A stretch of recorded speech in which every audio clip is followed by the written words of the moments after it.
দেখো আজকে আমরা অ্যামিনের বেসিসিটিটার অর্ডারটা দেখবো। কোশ্চেনে কি বলেছে, বলছে which of the following is strong base বা স্ট্রংগেস্ট বেস কে।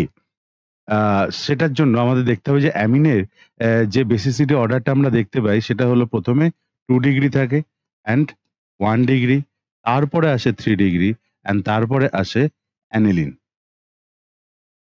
কেন? তার কারণ হচ্ছে যে 2 ডিগ্রি আর 1 ডিগ্রির মধ্যে 2 ডিগ্রি যে অ্যামিন, সেখানে দুটো CH3 গ্রুপের প্লাস আই এফেক্ট থাকার জন্য এখানে ইলেকট্রন অ্যাভেলেবিলিটিটা অনেক বেড়ে যায় নাইট্রোজেনের মাথায়। বাট ইন 1 ডিগ্রি অনলি একটাই CH3 গ্রুপ রয়েছে প্লাস আই এফেক্টের দেওয়ার জন্য। কিন্তু স্যার তখন বলবে, স্যার 3 ডিগ্রি কেন পিছিয়ে গেল?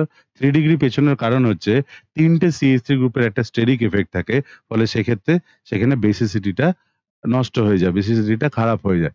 আর অ্যানিলিনের ক্ষেত্রে যেটা হয়, অ্যানিলিনের যে লোন পেয়ার সেটা রেজোনেন্সে ইনভলভ থাকে বেঞ্জিন রিংয়ে, ফলে সেটা ডোনেশনের জন্য অ্যাভেলেবেল নয়। এই জন্য আমাদের যে অপশন চারটে দিয়েছে সেটা প্রথমে দেখো, এটা 2 ডিগ্রি অ্যামিন, এটা 1 ডিগ্রি অ্যামিন, এটা অ্যানিলিন C6H5 রয়েছে, আর এটা 3 ডিগ্রি। ফলে এর মধ্যে থেকে ফার্স্ট কে আসবে? 2 ডিগ্রি। তাহলে স্ট্রংগেস্ট বেস কে হবে?